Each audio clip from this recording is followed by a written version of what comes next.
फलटण तालुक्यातील स्वराज, श्रीराम, जवार, शरयू आणि दत्त इंडिया या 4 साखर कारखान्यांनी त्यांच्यामध्ये जरी परस्पर राजकीय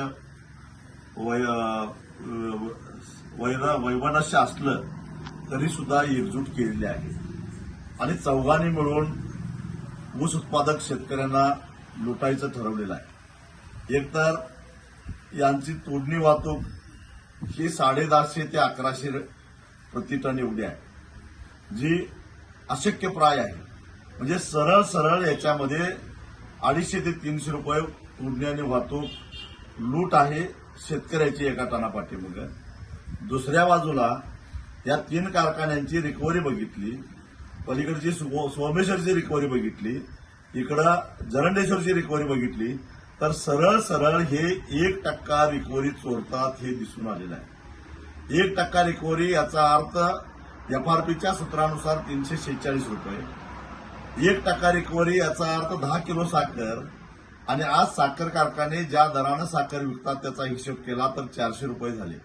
म्हणजे टनाला 400 रुपये रिकव्हरी चोरून हे साखर कारखाने कमवायला लागलेले आहेत. आणि ही जी लूट आहे ही संघटित लूट आहे, एकत्रित लूट आहे, ऊस उत्पादकांचं शोषण आहे. हे आम्ही खपवून घेणार नाही. रिकव्हरीचं तर भांडाफोड लवकरच आम्ही करणार आहोतच, मी स्वतः त्याच्यामध्ये लक्ष घालणार आहे. पण या 4 कारखान्यांना लाज वाटली पाहिजे की सोमेश्वर हा 3700-3600 एवढा भाव देतो, इकडं सातारा जिल्ह्यातले बाकीचे सगळे साखर कारखाने 3500च्या वर गेलेले आहेत. कोल्हापूर जिल्ह्यामध्ये 3700 पर्यंत ऊसाचा भाव आलेला आहे.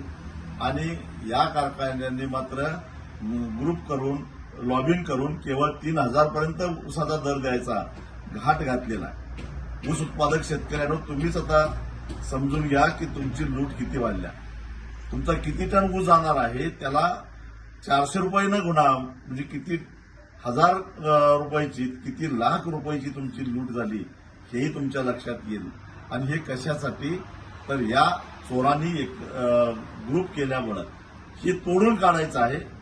येत्या 24 तारखेला मी स्वतः साखरवाडीला येणार आहे, कारखान्याच्या समोरच सभा घेणार आहे, या सगळ्या गोष्टीचा भांडाफोड करणार आहे. मोठ्या संख्येनं यांना बाप दाखवणे तर श्राद्ध कर अशी अवस्था आणून सोडल्याशिवाय सोडणार नाही.